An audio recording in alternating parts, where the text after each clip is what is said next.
Okay, well, I guess we're live. Awesome. Hey, babe. Little secret show today, little impromptu. This is American Hammers TV. My co-host today is Scott Davis, Mr. Denver West Ham. Yeah, I guess the cat's out of the bag. Our special secret guest today is ex-WHU employee. I'm very thrilled to have him on today, and we're going to get some awesome questions out of him and some awesome answers. And listen, welcome. Thank you so much for joining us today. I appreciate it. No problem at all, mate. It's always good to get on with fans in America. I've got big respect for all you guys out there, so try to get on as many of the shows as I can. So I'm glad to finally make my debut on your one. I'm surprised you have any respect for us after last weekend. I was going to say. To be fair, mate, I've got even more respect after last weekend. I've seen how you guys like to live, and it's how I like to live too. So yeah, no, much more. At least we didn't carry you out on a stretcher singing "We Can See You Sneaking Out." That's all that matters. I survived that one. That was some other unfortunate fella's fate, but yeah. Yeah, so I was going to ask you, I guess, was that your first foray or your first experience here? No, I've been to America a couple of times. When I was younger, I went on a tour of the West Coast. So I did like San Francisco, LA, Las Vegas, but I was underage then, so I didn't experience it how I experienced it this weekend. I went to Phoenix, a few of the national parks, and then I actually I proposed to my now wife in New York. So I've been to New York as well. So yeah, that was my last weekend was my third trip to America. Yeah. Awesome. Okay, so okay, well, how does it how does New York relate to Vegas, or because you were obviously older when you went to New York too? So how would you compare your experiences? Yeah, I mean, I guess I was with different people because obviously in New York I was at the time with my girlfriend that I was trying to make my fiance, so I was on like best behaviour and doing the whole romantic thing, and gotcha. And like doing horse and cart rides around Central Park and all that stuff, which I would never have dreamt of doing in Vegas. But in Vegas it was obviously with one of my best mates in Dave, and then lots of newly found good mates of mine, and yeah, it was completely different because obviously we were drinking and casinoing and doing other stuff, and we weren't trying to be romantic. Well, yeah. I don't know, but you seem pretty romantic and cuddly a few times. I'm just saying. Yeah, I like to give out love, mate. If there's love to be given, I'll give it out. Yeah. So is Scott as tall as he appears on camera? No, I don't think so. I think Scott's roughly my height, isn't he? I think from memory. So, I don't claim to be particularly tall, so no. I can't say too much, but I am not a very tall man, and X towered a good 6 or 7 inches over me, and and most people don't realize X is actually a woman, so that's the best part. I've just got a very deep voice. Just got a whole new perspective. Wow, awesome. All right, so let me just ask you then. What we usually ask is how on earth our guests got into West Ham, whether they were born into it or something just West Ham found you somehow. Can you give us a little brief background on that? Yeah, I mean, I had no choice whatsoever in the matter. My dad's a big West Ham fan. He's been a season ticket holder for I don't know how long, but I've been a season ticket holder for 31 years now, so he must be about 45 years, 50 years. His dad, my granddad, was also a massive West Ham fan, and he happened to, both my dad and my granddad happened to grow up with a few significant West Ham people, so it was kind of always in the family, and yeah, had no choice really. Geographically, it was close to my house as well. I grew up in near Leighton. I was born in Leytonstone, so other than Leyton Orient, it was the local team. So, did you actually go to any of the Orient matches? Yeah, when I was a kid, I used to do a. They used to do a because whenever West Ham play at home, Leyton Orient always play away, and vice versa. You never have West Ham at home when Leyton Orient are at home. So, but an under 16 season ticket for Leyton Orient when I was under 16 was like 20 quid, I think. So me and my mates used to go to them when West Ham were away, and yeah, I had a bit of a soft spot for Orient, but then when we had all that stadium stuff, I kind of lost interest in them now. So. Yeah. Well, how was it like to go to Brisbane Road or wherever they are? Yeah, no, it was good. There was always a good atmosphere down there, and always you got to see a different perspective of football. I mean, I saw Peter Shilton's 1,000th league game there. I saw. Wow. I'm trying to think. I think was it Steve Potts or Alvin Martin? I forget which one. Alvin Martin. I don't know. One of those two was at West Ham. Was at Orient for a bit actually at the end of their career. And yeah, I saw a few ex-West Ham players end up there. So yeah, it was good. Is Kevin Nolan still? No, Kevin Nolan's not anywhere near. No, he's trying to get the Bolton job at the moment. Can you believe that? I'm sorry, I missed that. What? He's at Bolton? Oh, he's trying to get the Bolton. He's put his name in the hat for the Bolton manager's job, which has got to be the hardest job in football at the moment. So. Well, Bury, I think, would be. Well, Bury's kind of easy because you got nothing to do, but. Yeah, exactly. Well, that's unreal. I mean, I'd seen all the trying to get Bury to survive, but I hadn't realized Kevin Nolan is trying for the Bolton job. I couldn't think of easier things to do. Exactly. I mean, I think he obviously managed Orient, then he went to Notts County, and I think that's right. All right there. And then he fell out a bit, I think, with the chairman, and now he's sort of looking for a manager's job. We've been desperately trying to get him to one of our events, and he is possibly the hardest player I've ever negotiated with when it comes to events, because he'll say yes, he'll be like, yeah, I'm well up for it. And then you'll go, right, mate, we just need to finalise the details. He goes missing and he can't get in contact with him again. And that's happened 3 times now. He was meant to be our guest for the Norwich one, but because he's gone missing again, we've got a very good substitution in Hayden Mullins now. So. Awesome. That'll be great. That's cool.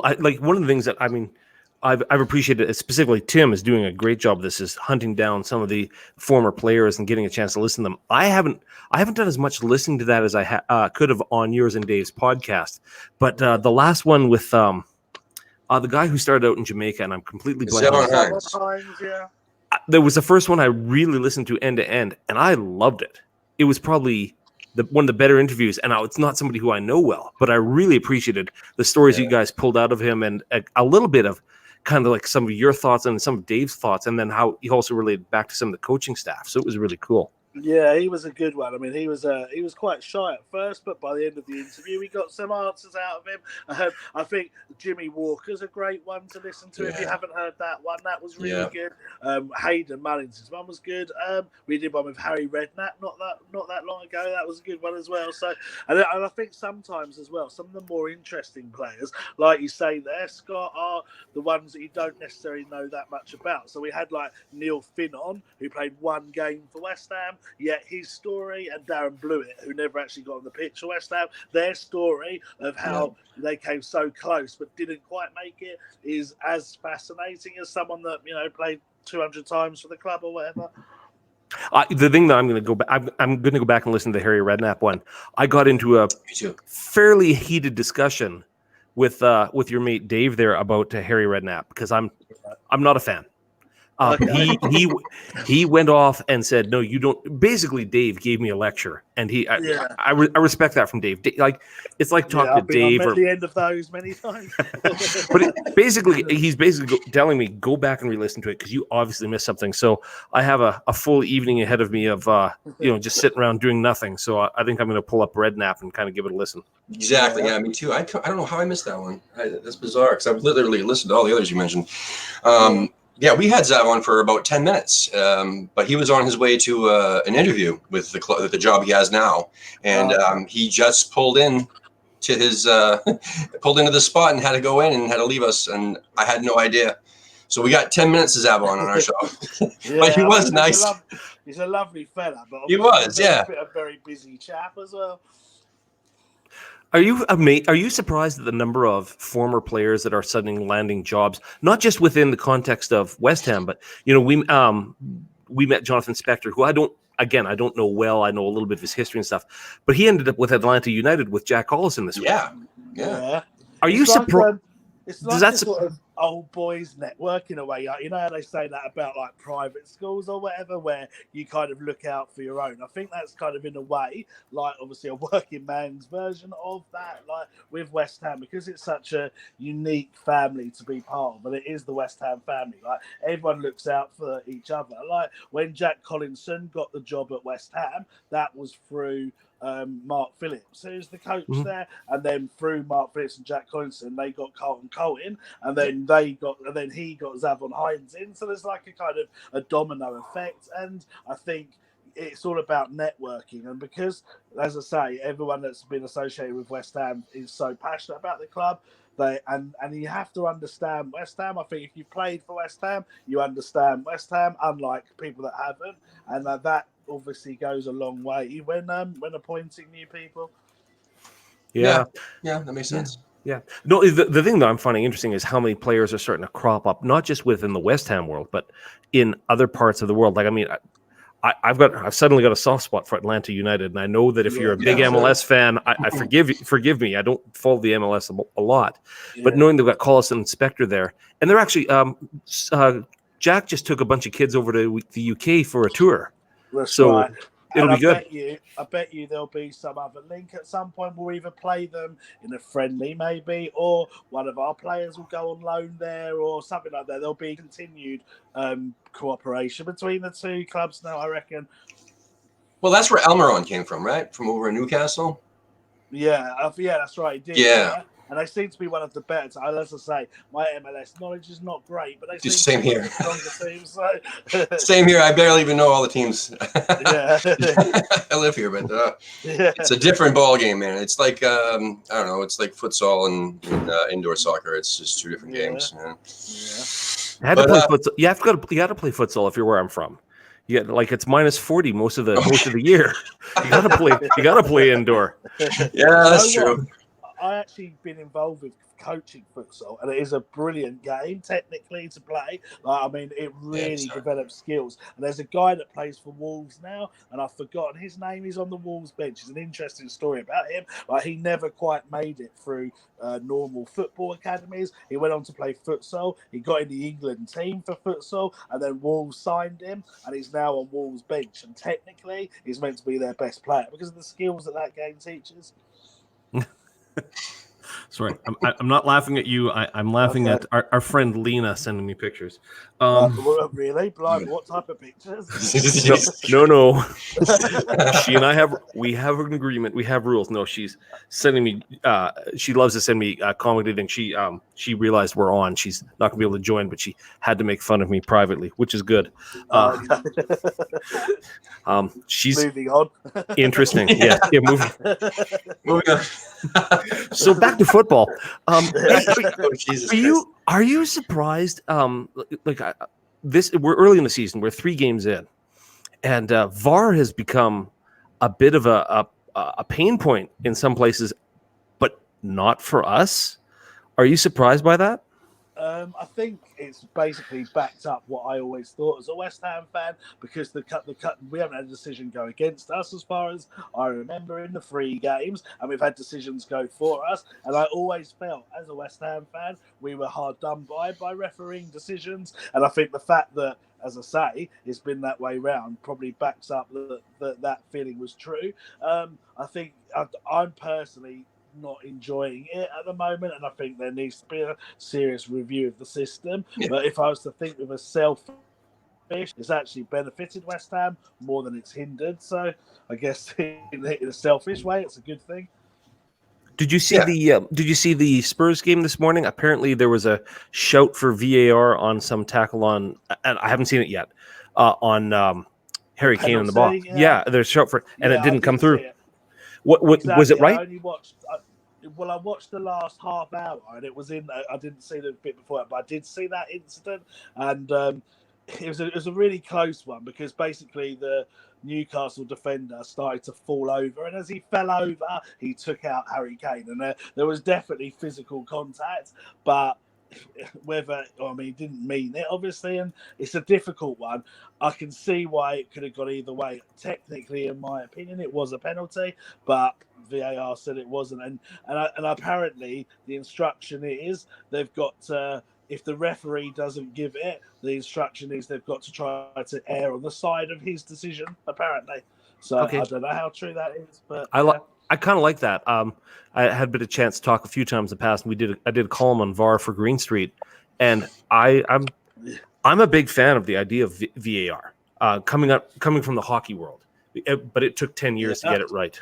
Yeah, exactly. Well, it's like most British sports now have it. I mean, rugby's got it, cricket's got it, obviously tennis has got it. So it works well in all of these games. But I think because football's so fast-paced, that's the problem at the moment. It's not to wait for a decision and so on. Yeah. I don't think it's so much as it's fast-paced. I think it's because it's a continuous game, whereas these other games stop and start like more frequently. So they're used to it stopping. Like they're used to millions of breaks a game. Yeah, exactly. It's like NFL, isn't it? That stops. Yeah.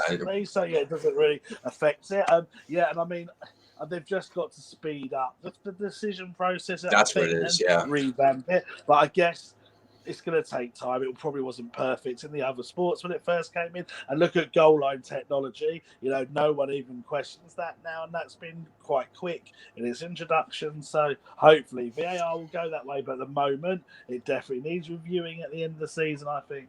Yeah, no, definitely. It's just I think we'll all agree that we'll take it over not having it, I suppose, right? I mean, just because of the way it's been in our favor. Yeah.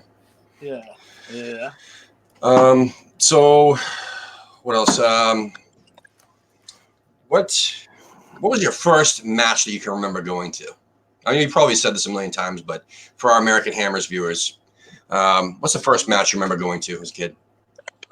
The first West Ham game I went to. Yes, I'm sorry. Yeah, I'd love to say something more exciting than what I'm going to say, but I'd be lying if I did. So the actual game I went to was the first game of, I think it was the 1990-1991 season, and it was at home. It was a Wednesday night, or certainly a midweek game, and it was against Portsmouth, and they scored first with Guy Whittingham, and then Frank McAvenny scored for us, and it ended up being 1-1, and that's pretty much it. I can't really remember much else other than thinking it was brilliant, and I was delighted that I had a season ticket. And then that season, there ended up being far more memorable games than that one, but that was the first one. Yeah. Well, that's good. At least it wasn't like 5-0 like Walker. I mean, didn't Dave say his first match was a blowout? No, his first one was the opposite. My daughter's first one was 5-0 against Man City at the start of the season, but my Dave's first game was a 7-1 home win against Hull. Well, Steve Potts scored his own goal. So yeah, I think he was lied to. At least I knew. That's what I mean. Yeah, that's what I was getting at. Yeah, because we've had a few guests from like West Ham Fan TV and Hammers Chat and even some other just regular West Ham supporters from the UK. We decided to bring on the show from time to time, and we asked them the same question, and it's usually a massive win, and that's just, and they were hooked, and they were thinking that it was gonna be like that all the time. Yeah. Exactly. Mine's a boring 1-1 draw. The funny thing is, my first away game, I say away game, it was a neutral stadium, but it was the FA Cup semi-final that year, and we actually lost 4-0 to Notts Forest, and it was the first red card for a professional foul that was ever given to Tony Gale, and we lost 4-0, and you'd think that would be absolutely horrendous, and I'd want to forget that game. But if you, I don't know if you guys have seen it, but if you YouTube the footage from that game, even when we're 4-0 down, the West Ham fans are so loud, and they're singing Billy Bonds' Crown Blue Army, singing it continuously, despite the fact we're 4-0 down. And at that point, I was like, mate, I can't support any other team. This is the team for me, the passion, despite losing 4-0. And I still say to this day, that's one of my favourite games I've ever been to, even though we lost 4-0. Well, the only two matches I've ever been to were from the end of the 17-18 season. And the first match I went to was a 0-0 draw against Man U. And it was a match where American's worst nightmare, a 0-0 draw, isn't it? Oh my God! And not only that, it was kind of chilly, obviously, and rainy, but no, the problem is that the result affects the atmosphere, as you know. You know what I mean? Especially at the new stadium, it was dead quiet. that first match that I went to, and they played a lot of substitutes, a lot of backup players, and we could have taken that game if they just played more aggressive, but that wasn't Moy's style, obviously, to play more aggressive. So that was boring. And then I did get to see the last home game of the season, which was the 3-1 victory against Allardyce's Everton. Now that was a completely night and day atmosphere. It was daytime, beautiful sunny day and warm weather. Everybody was just having a great time, and we were winning. So the atmosphere in the stadium was fantastic. Lanzini got a couple of goals, right? And, he did, yeah. And Arnautovic scored a goal. And That's I think at the point in time there was no going higher up in the standings or going down.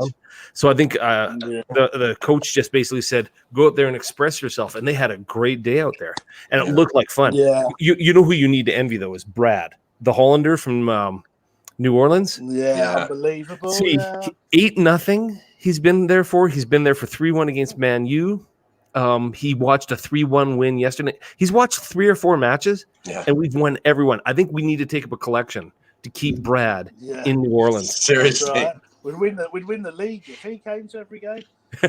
You know what? And also, I got to say one thing about him too, and I didn't find out till recently. And good on him, man. He works for Habitat for Humanity, and I also worked in the past for Habitat for Humanity. But he's like a director of construction for them down in New Orleans, and that's out of all the places to be a director of construction for Habitat for Humanity, I would say New Orleans would probably be one of the most difficult, tricky locations.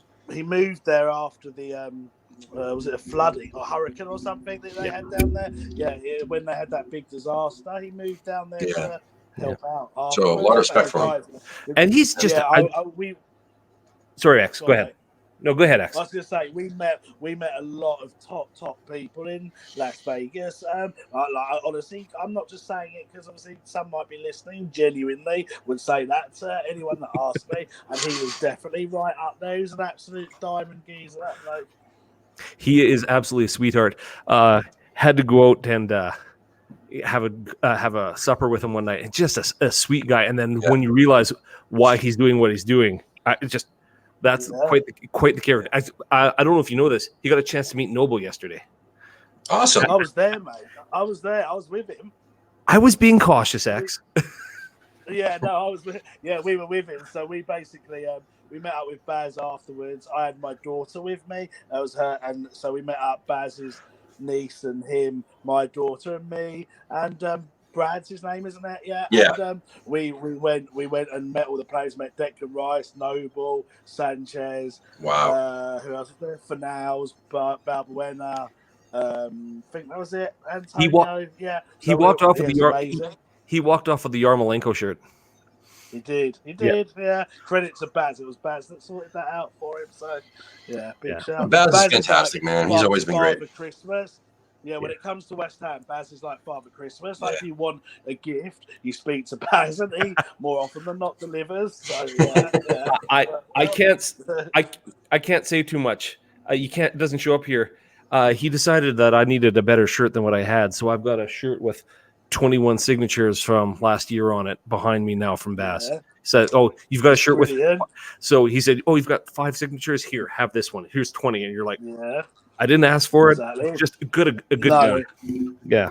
He gets a lot of stick to get. The things that he gets, but what people don't understand is he's not like pocketing it and putting it in his cupboard and selling it on eBay or whatever. He gives it to people like Brad, myself, you. Many other people that want this sort of stuff, he gives it out, and so to get stick for just spreading, the West Ham love is really, really ridiculous. So I'll put it on record that he's a very good guy, and he does it for good intentions of everyone else, not selfish reasons, which some idiots like to imply. Yeah. Hey X, you got a hello from Jeremiah, by the way. He says, "Hey X, you sexy beast." He's at a kid's birthday party. He would say that because everyone thinks I am him. So. That's what I was going to bring up. I'm still getting notes this week about, are those really pictures of X? It's like, no, it's Jeremiah. Yeah, exactly. Well, that gives him some publicity, so that's good. He's loving it. I got a message and it said to me, it would come up on my phone when we were in Las Vegas, and they said something like, "X, I didn't realize you had such big arms." And I'm thinking, what am I talking about? And what it turns out is that because Scott's put that picture of him as me, people have seen his arms and thought they're mine. So I was like, yeah, I'll take that, to be fair. Well, all you have to do is just ask Jeremiah to send you a Green Street Hammers T-shirt if you ever want to be seen in public, because you just say you're him. Really? Yeah, I might have to. We're a bit different in when you actually see us. But yeah, I'll take his arms definitely. I thought I kept on getting the two of you confused all weekend. Yeah, exactly. Yeah. So going back to a little bit of your early experience, you talked about how the first time you went and it was a terrible match, but all these people going crazy. What really, as a kid, on top of your dad and your grandfather and other people around you and your family going to West Ham, what was the thing that made you really love the club? What makes you go, I really want to be around, be part of this? Do you know what? It sounds funny, but when I was at school, there wasn't actually that many West Ham fans around. You'd think there would be because we were like 10 miles from the stadium, but it was mainly Arsenal, Tottenham, Manchester United, Liverpool, probably the same as what it is out where you guys are. And I was proud that I supported West Ham and that West Ham represented, my heritage, East London, the working man's club, Bobby Moore, the 1960s, the bubbles, the kit. Everything was just so unique about West Ham and so special. And I think it just, it was just a combination of everything really. And as much as I would wish we had a bit more success over the years, I wouldn't change anything else. It's special to be a West Ham fan, definitely. It is. Well, I'm finding it interesting you had Tottenham fans in your neck of the woods, because I kind of know the area where you grew up, and I would have thought that wouldn't have been okay. No, well, the thing is, mate, where I grew up, as much as I hate to say it depends which direction you go. If you go easterly, then you're going towards West Ham. If you go northernly, where I'm from, you go towards Tottenham, and there's probably only about, literally a mile's difference between the two. And I guess when I went to school, Tottenham, I hate to say it, were a better team than West Ham. They had Paul Gascoigne and Gary Lineker and people like that playing for them, so they were a better team. And I used to get a lot of stick from Tottenham and Arsenal fans, but I still wouldn't change it. And I think what I experienced with my daughter this weekend, how much she loved going to the game, is what I used to do with my dad, and then what he used to do with his granddad. And it's just, you can't take the specialness of that away. And it's like, it's representing not just my football team, but my family's kind of history and heritage as well. It's pretty awesome. Actually, you shot me one picture, and she looked like she was on top of the world. And I think the world of that. My youngest has already asked me a couple times if he can come over with me to England to watch a match. So someday, there you go, mate. It's special. It is special. She's been buzzing since then because she met all the players and had a photo taken with them. I showed you one of them, and she hasn't stopped talking about it since. And those moments are special. Has she finished singing the songs yet? And has your wife had words with you about the songs? Yeah. Well, thankfully, she's not. We lost you there. If wife hears some of these songs, but yeah. Sorry, we lost you for a second there, X. You're saying that your wife is singing along with her? No, I said my wife isn't. I said if my wife hears some of the songs that she's been singing at the game, she won't be going to another game again. No, sure. So, I hope she doesn't. I would love to bring my son. He's almost 12 years old. He's going to be 11. He's 11 years old now. So he asked me, I misordered 3 or 4 shirts from the West Ham Club shop just because, things run a little small. And my son's getting, he's growing, he's getting bigger.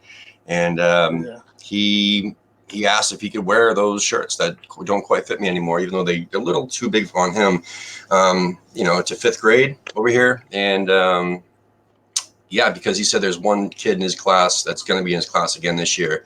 That's a Tottenham supporter. Out of all the clubs, no Man U supporters in his school. Oh, no, but he's going to he wants to wear West Ham every day. So good man. Yeah. Yeah, so I can't wait to bring him over sometime. That's actually pretty cool. It is kind of nice when your kid starts to enjoy Exactly. it. Yeah, I mean it's hard for them to sit down and watch a full match with me, but I think if they were there, they would get all over it. Yeah, it's the same. It makes a difference with them being there. My kids can't watch it on TV, but actually at the game, my daughter watched even the Man City game. We were losing 5-0. She watched the whole thing. So it's definitely better for them at the game than on TV. Definitely. Well, it's better than going to a baseball game here. When my wife and I take the boys to a baseball game here, all they want to do is eat. Yeah, that's it. Eat and walk around. Yeah, give them a tour of stadium. So who were some of your favorite players growing up? Like for you personally? My three favorites. I always never can decide who my favorites are, but my three favorites, I think Tony. Well, my first ever one was Stuart Slater, and then we had him as our second guest at one of the events, so that was cool. Yeah. And then I had Trevor Brookin would be there, but I never saw him play myself, but just from the stories of my dad. And then it was Julian Dix. You know, everyone of my age, I think, has Julian Dix as one of their favourite players. I also like Tony Cottee, and ironically, my auntie. If you read Tony Cottee's autobiography, there's a little section in there where he talks about how his teacher at school tried to sit him down and tell him that he'll never make it as a footballer. You know, not many people get into the game. He's only little, blah blah blah blah blah. That was actually my auntie. So ironically, no kidding. He was one of my favourite players, and I've never let my auntie live that down. So. Oh, that's great. That's awesome. Oh man, mine's James Tompkins. So everybody in the chat room, drink. Really, James Tompkins. So I always gravitated towards defenders for whatever reason. I don't know if it's because that's my natural position, but I love a good, solid defender. But also the other thing is that he could also score, you know, from set pieces and everything else. So he always just found himself to be in the right spot at the right time, even with his head or his foot, whatever. But he was a homegrown boy, you know, and that's what I love. I mean, academy boy, you know what I mean? Like that's so I guess why I would gravitate towards him and Jack Collison as my favorite players when I first started watching the club. And Freddie Sears and so on. But no, he was my all-time favorite, and I'm still pissed we let him go. And this completes the first half of the drinking game for everybody in the chat room. Yes, exactly. We've had James Tompkins mention. There's a running gag about how we have to mention James Tompkins, and you have to mention a very specific French football club. I won't say the name. It has to come up naturally. Oh, yeah. Okay. PSG. Oh, there you go. We're done. Everybody in the chat room has to. Well, it's funny because he doesn't even like them. He likes Saint Etienne or whatever. That's my original co-host, his club. But no, it's just the way he says he's American, but he can't say PSG. He has to say PSG. So it's that's the gag. Yeah. Okay. It's a little. Or it has to have a Texas reference. Yeah, but right. And hearing the pseudo French with the Texas Boston accent is great. Yeah, of course. Yeah. My three I favorite. can't really comment on pronunciations. I get enough stick for mine on our podcast. Yeah. So. That's okay. All the Spanish people keep on giving me a hard time for saying Husillos. Apparently, that's wrong. Apparently, I can't say Perez. Husillos is I mispronounced it. Husillos. I'm from Northern Canada. Not a lot. Is his first name any easier? What's his first name? Yeah, Mario. Mario. Yeah, just call him Mario. That's cool. Yeah, so we are. We're getting there. Let's see if I can pull up a poll question real quick. So basically, what we also like to do here is we're friends with Hammer's polls. We'll pull a couple of questions off of their polls and just get your opinion. If the poll is, they're mostly fan-made polls, but if if the question's too stupid, we'll just move on. But mostly they're good. I went to the wrong website. Sorry, guys. 1 second here. Yeah, actually, while you're doing that, there's a great question from Selly in the chat. Oh, there you go. Do that. What is the hardest thing for X to do? The position he has with the club and the fans. What's the hardest part of the world you're in right now, where you know stuff inside. You know, sometimes it's not good for the club to hear about it. You know, the fans want to know about it. What's the hardest thing in that mix for you, X? Well, it's a difficult one. I mean, obviously, I always say the trolls, but that's the obvious answer. The hardest thing sometimes is when you know stuff and explain your position to say stuff on Twitter like this is happening, and you're like, no, it's not, but you don't want to say too much because you think it'll get yourself into trouble. And occasionally, I never quite know the line with West Ham fans in what goes from them wanting to know information to me leaking too much. So sometimes I'll say something quite innocently and think nothing of it, and then I'll go on Twitter and be like, oh, I can't believe he's leaked that. That needs to stay indoors. I can't believe he's put that out. Yeah. I'll be like, God, I didn't even think that was bad. And then other times I'll say things like, oh, I'm really a bit worried about saying this, and people won't even pick up on it. So I guess it's not really knowing how people are going to react to sort of things. That's the hardest. I get that. At the end of last year, I published that table of people's salaries that I'd pulled from online sources. Yeah. And I was just having fun. I was just doing research more for myself than anybody else.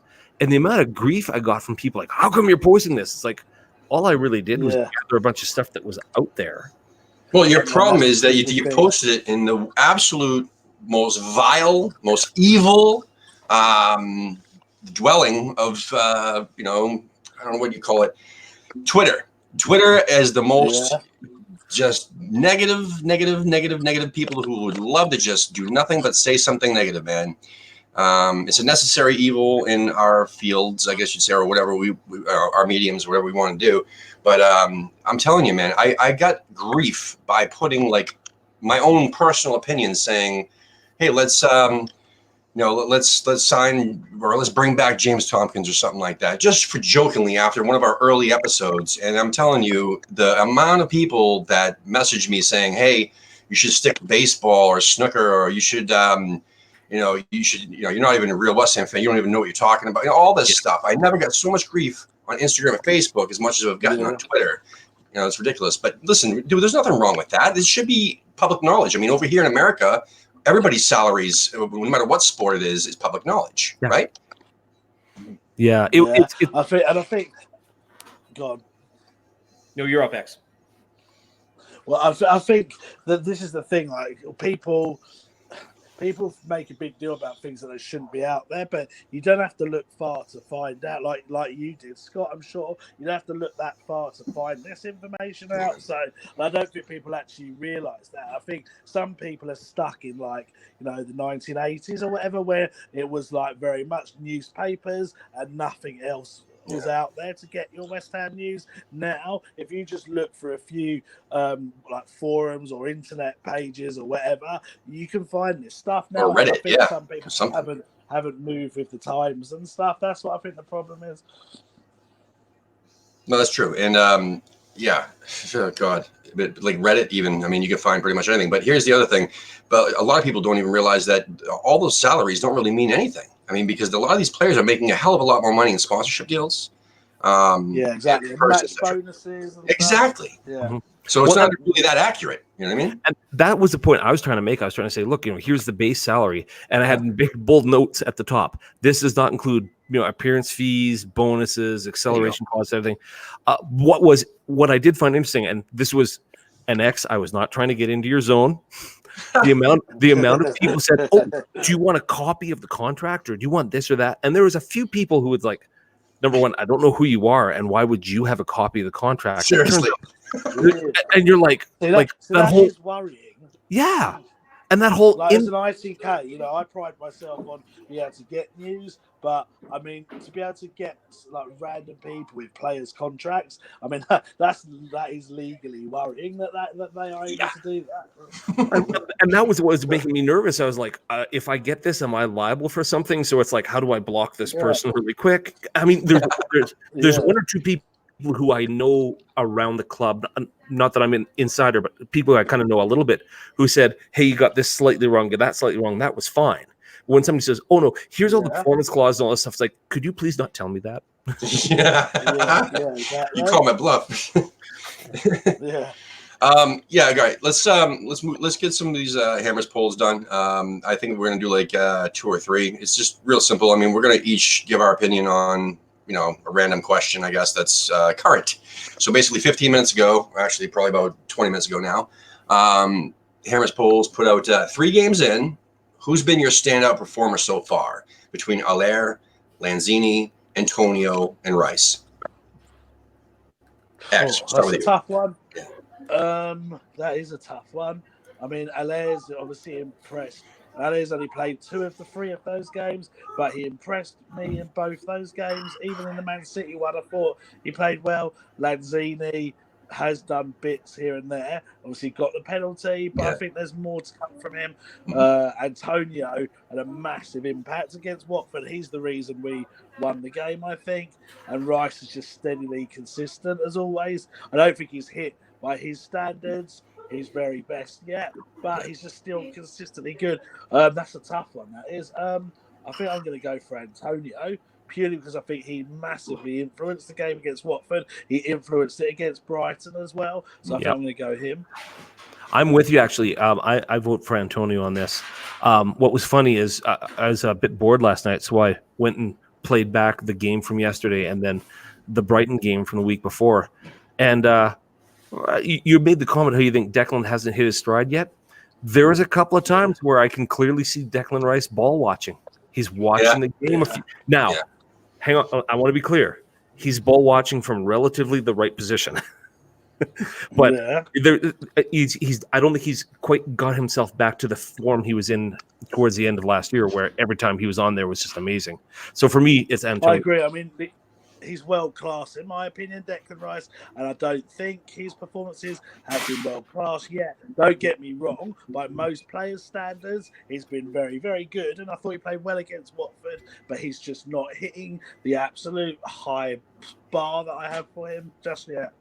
Yeah, it was really interesting. I did post a couple of things. I took a couple of screenshots. Said, you can see, here's where Rice is kind of not in the right position. And the number of people who called me out going, "Don't speak badly about Declan," was quite interesting.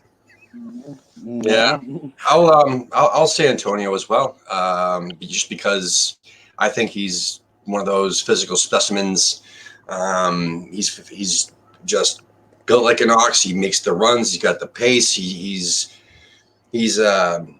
got no fundamentals though, and just like Fredericks to me, but Fredericks is 20 times worse. So, but also Antonio does tend to find the net with his head, which is nice, but from time to time, he's very inconsistent. He's probably, one of the more frustrating players on the squad with his inconsistency, because he's shown that he can be amazing, but not on a regular basis. But however, that said, this season, I was expecting nothing from him. Just because of the amount of class, I mean, the players that we brought in, the class level is starting to rise of the talent that we have in the squad, which means the guys who are good or okay or mediocre are going to start to, dwindle out over time anyway. But no, Antonio, he's impressed me. Eventually, like you said, the atmosphere changes with him, when he comes on, which is really strange. For me anyway. So anyway, that's what I think. Looks like the Hammers polls also retweeted something that Gaz posted for us, which says, American Hammers TV needs your help, which is true. We've nearly reached 1,000 subs. We've only been around since February. We average about 100 subscribers a month. I really appreciate that. We'll be getting a ton of views, which is fantastic. But if you could help us reach our goal by liking, sharing our videos, and also please hit the subscribe button, we'd really appreciate it. Thanks to watching a video the other day on Hammers Chat, what's his name? Gonzo was talking about this website called Social Blade, and it says that we're projected to reach 1,000 within 46 days, but I would like to reach it sooner, because as soon as we hit the 1,000 mark, we're going to be giving away American Hammers TV swag. Also, there's scarves and all this other good stuff on our website, AmericanHammersTV.us. that you can purchase, which would help out the show. I really appreciate it. So anyway, on to the next question. Hey, Tim, before you go on, so on the chat room, it was pretty evenly split between Lanzini and Antonio as being an impact player.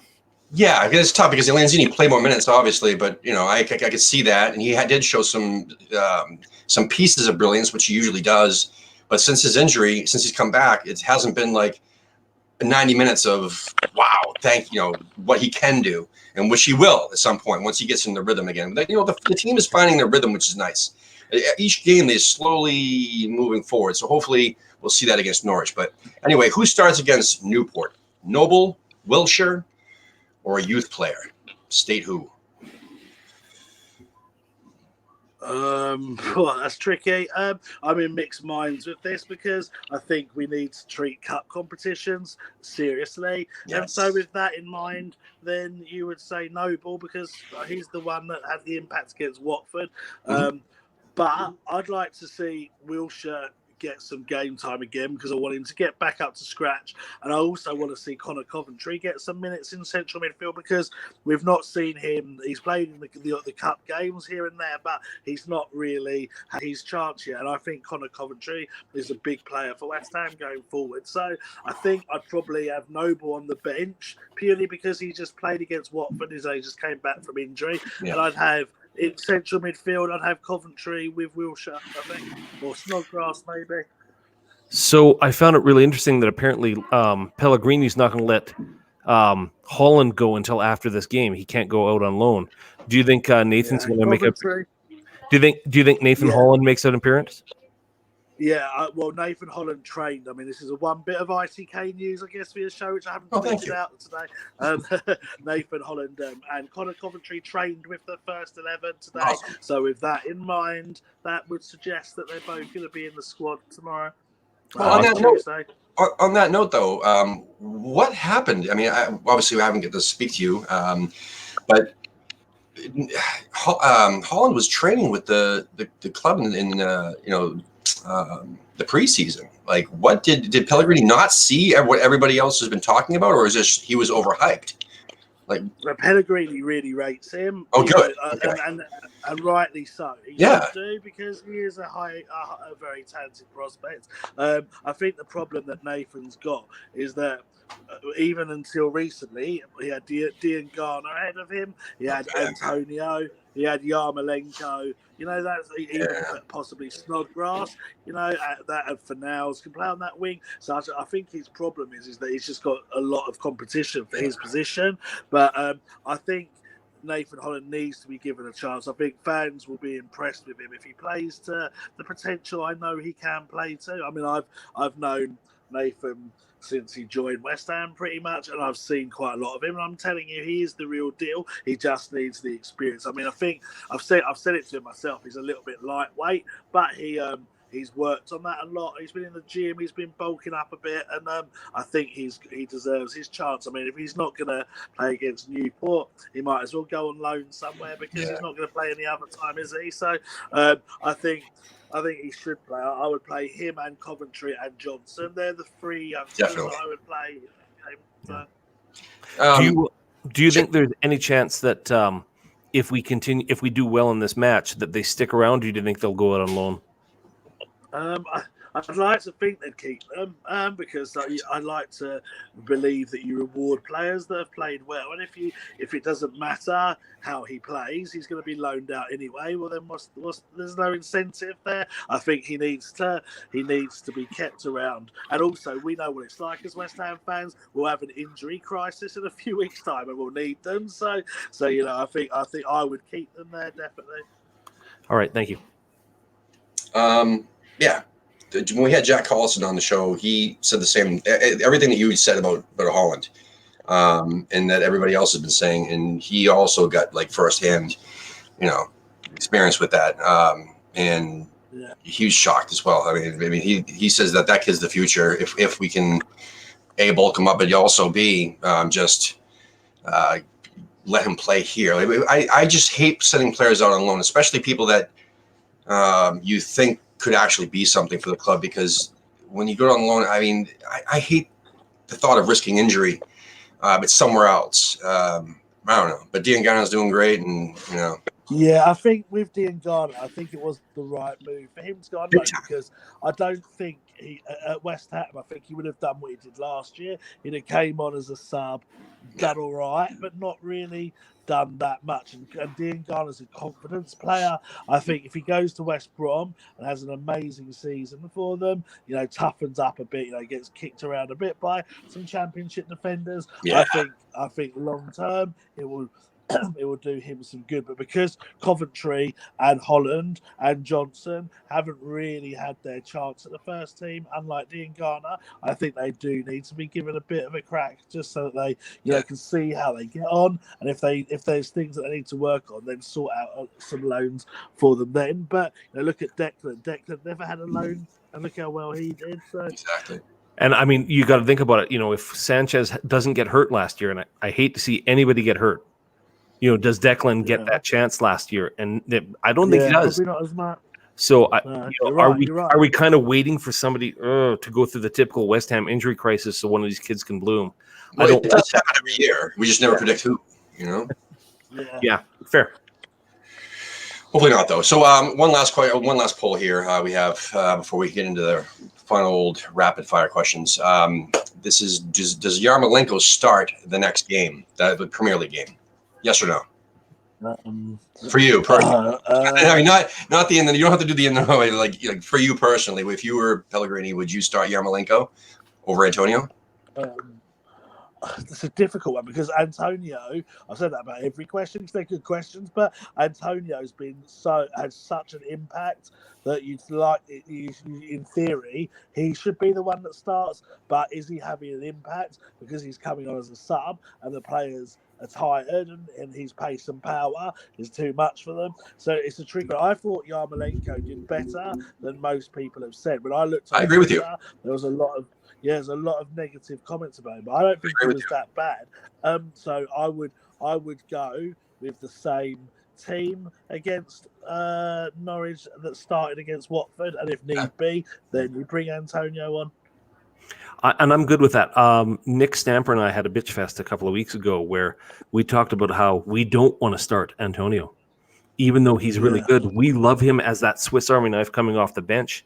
And he brings such a dimension and so much energy. Yes, especially in the second half, because you think that the opponent is starting to wind down, and then you bring on his ferocity. That's tough to handle. Bingo, exactly, Tim. That's exactly you're exactly the same place that Nick got to. Yeah. It's like bring this guy on and just screw up the defense. He won't be happy with that, though. I don't know.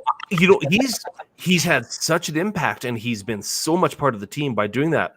I mean, everybody wants to start, but my gosh, what an impact he has. We'll see what happens.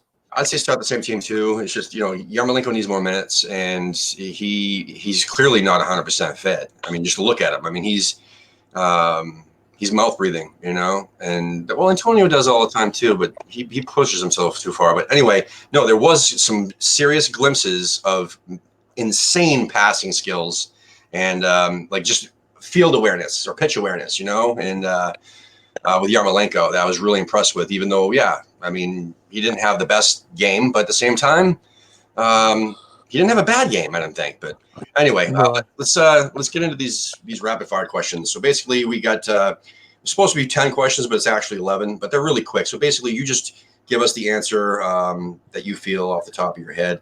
I just gotta pull them up real quick. I should have been prepared. Sorry. All right. So, meat pie or apple pie?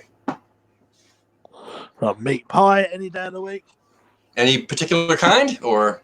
I like a chicken pie. Steak pie is good, but I mean, as Scott can vouch for, I'm not one to like to always need my fruit and veg, so I'm very much a meat guy. So meat pies all the way. Awesome. Who's your favorite current West Ham player?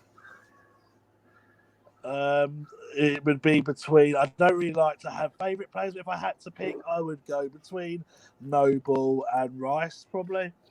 And as a fan, I guess you'd say, or a supporter, who frustrates you the most in the current West Ham squad? Probably Antonio, because we've all seen the impact he can have on games, yet technically I don't think he's that good. So if he could actually improve his technical side to the game, he could be a phenomenal player. But unfortunately, he's like, I mean, we saw it when he came on. We kicked the ball too far in front of him when he was 1-on-1 with the keeper. And that was a basic error, and he makes those regularly. But then he goes and does something spectacular. So yeah, probably Antonio or him or Wilshere, because Wilshere can't stay fit. So one of those two. I said Fredericks myself, because it just frustrates me that he's even on our team, but I think he's. I think that's probably a bit harsh. I think Fredericks is a decent player. He's got the potential to be very good, but he's not quite there yet. He's a decent athlete, but he's at that age where you can't really learn too much more. I mean, he's in his ways. I felt that, I don't know, I just feel that he's an amazing athlete. He's got, just like Antonio, he's super pace. That's fantastic. But he passed the ball 6 times to the opposition, like directly, not even looking around. No, his head was not up. Didn't know where he's doing. 6 times he passed the opposition. And that's like average for him. Usually, sometimes he can do even more than that. Nobody passes the ball to the other team more than he does. And that pisses me off because he just doesn't. Anyway. X, you may have found a sore spot for Tim. I'm not sure. I'm not sure if you can tell, but this, I won't say anymore. I've got a better one. Hey Tim, how do you feel about Masuaku? I love Masuaku. I love him. How do you feel about Creswell? I think his time has come. I think it's time to move on. Well, you've mellowed. I'm sorry. I have to rant at least one episode. Sorry about that. But anyway, do apologize. But let's get on to the next question. So what about West Ham do you love, X? I love the passion of the supporters. I think the fans are unique. I love the whole West Ham family. I love our history. I think the history of the World Cup and Bobby Moore and stuff. No other clubs have that, not like we have it anyway. I like our heritage of East London, and I don't know. I think I just can't really put it into words, but there's something special about being a West Ham fan, and I'm just glad that I am one. So, on that note, what about West Ham do you hate? I hate some of the supporters, which is a weird thing to say. Like, I collectively love West Ham supporters, and I love what we stand for. But I guess there's individual West Ham supporters that I don't like. So one or two individual West Ham supporters. I don't like the fact that we haven't won anything since I've been alive, so that's a bit of a problem. I would like us to win something now and again. So I guess that's the main one. The fact that we haven't ever won anything. The last time we won something was 1980, and I was in my mum's stomach at the time, so it'd have been nice to actually Same here. see that. Yep. Well, yeah, there you go. I was born in June. Yeah, we won it. What, in April? Was it May? Yeah, well, I was born in December that year, so yeah, I just missed it. But so I think that's probably the main thing. Just a little bit more success would be good, and I things like that are just so West Ham as well, like the injuries, and looking back, like Manuel Niemi, the story with him, the story with I don't know. There's just so Tevez and Mascherano. There's so many stories that are just so typically West Ham that you kind of almost wish they were typically West Ham, if that makes sense. Yeah. Oh yeah. You guys were both born in 1980. Yeah. Oh God, I'm old. What sound makes you happy? What sound? Yeah, this kind of throws everything off, but yeah, what sound makes you happy? Could be anything. I could be really crude here, but I won't be. That's the next question. Don't worry. The next question will get crude, but this one is. Okay. I make this non-crude. Then I think that my kids laughing is a nice one. If we relate to West Ham, maybe. Bubbles. That's a special sound. The sound of a goal. West Ham. We've heard those answers. We actually, I think we've had 2 other people say that. The kids' laughter absolutely is their favorite sound. I think my kids' laughter is the most polite one I Yeah. can come up with. Yeah. The Vegas answer we'll hold on for another episode. Yeah. That's American Hammers TV After Dark. After that, there you go. Yeah. Yeah, exactly. So yeah, the next question is, what's your favorite curse word? We ask everybody this, so everybody has to answer. Probably the one I use most is fuck. Probably. Okay, good. I'll go fucking hell. Fuck this, fuck that. So that's probably the one I use most. I don't know if it's my favorite, but it's certainly the one I use most. It's the most effective. If I want to cause most offence, then I'm not even going to say the word, but the one beginning with C and ending with T, I use that when I really want to cause offence. But I guess my most commonly used one is fuck. Yeah. It's one of the most popular. Actually, those are the two most popular answers. We've done, I don't know, almost 100 of these interviews. Yeah, and those are the two most common. Bollocks comes up a lot, and twat, and one person I can't remember who it was said dickhead. Really? Yeah, they're like, dickhead's my favorite curse word. You said that too? Seriously? There was two people that said that then. Wow. So that wasn't. I was going to say, I bet it was hard for Dave to choose because pretty much every word Dave uses is a swear word. So that must have been a real challenging one. God, I think he said that. I just think he said fuck. I think he did. I think that was. He said it 300 or 400 times during your interview, Tim. Oh, that's true. He came up a lot. Yeah. We get a whole bunch of others. My favorite guests are the ones that swear a lot. It's just, and no one says anything. But then when I swear a lot, I get, people commenting I'm swearing too much. But whatever, it's bizarre. So what team do you love to beat? Tottenham, obviously. Tottenham, Millwall, although we don't play them that often. It's always nice to beat Chelsea as well. So, yeah, I'd say Tottenham's definitely the one that if I could pick any result, it would be that, definitely. See, listen, the other answer we get usually is Man U. That pops up a lot, or Chelsea. But Tottenham seems to be the number one answer. How sweet would it be to make it through the next round, obviously, and get matched up with Millwall? I'll fly over. Yeah, I'll fly over. That would be. Yeah, it would be interesting. I mean, I was there in the last one in 2000, the last cup game in 2009, which I think was it this day? I think I seen the club do a tweet on it. Yeah, I think it was this day 10 years ago. The one where Jack Collinson had lost his dad before. It was a really emotional game. But I was at that game, and that was interesting to say the least. So it would be a good one to go to. Definitely, I'd rather it was at the London Stadium than the Den, though. To be honest with you, but didn't Savon Hines score that game too? Yeah, he did. He scored two that game, I think. Yeah. See, I'm excited about this. Got two, mate. Yeah. If we beat Newport, the next round, I'm actually in London for the next match in the next round. So I'm really hoping for Millwall. Yes. Yeah. Oh, yes. Yeah. All right. There's two more questions. So this one's kind of, I guess, easy, even though we've had like 6 different answers. Name a player, past or present, that epitomizes West Ham. There's no wrong answer, obviously. But to you.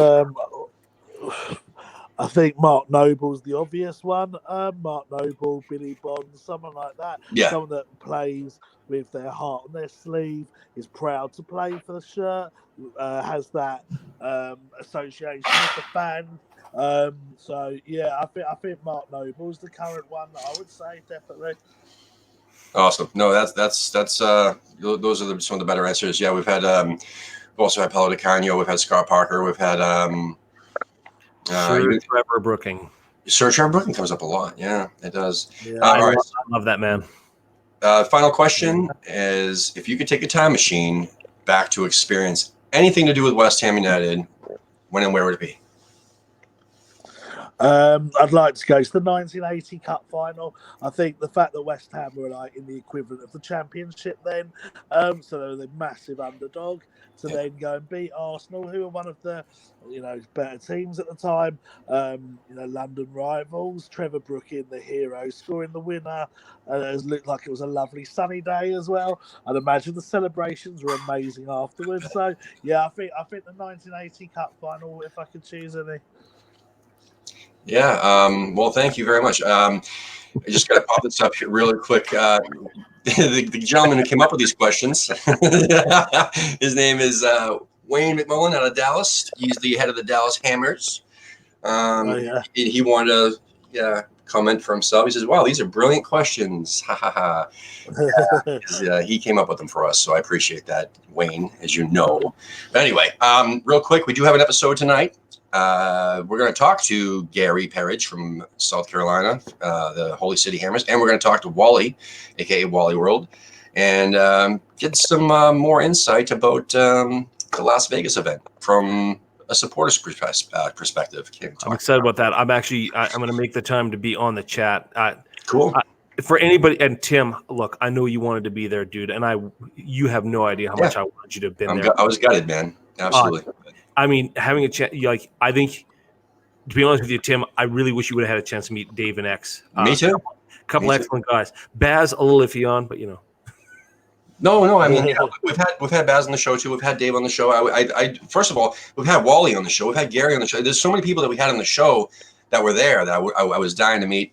But I am going to meet Wally next Saturday in Philadelphia. Oh, that's right. Yeah, that's cool. If anybody's watching this, you want to meet us in Philadelphia, we're going to hang out with the Philadelphia crew on Saturday for the Norwich match. How far are you from New York City, Tim? 5 hours, and it's 6 hours of Philly. Yeah, I'm stuck in New York a couple of times over the next year, over the weekend. I might give you, and see if you're around. Yeah, I think we're planning the 28th of next month for that.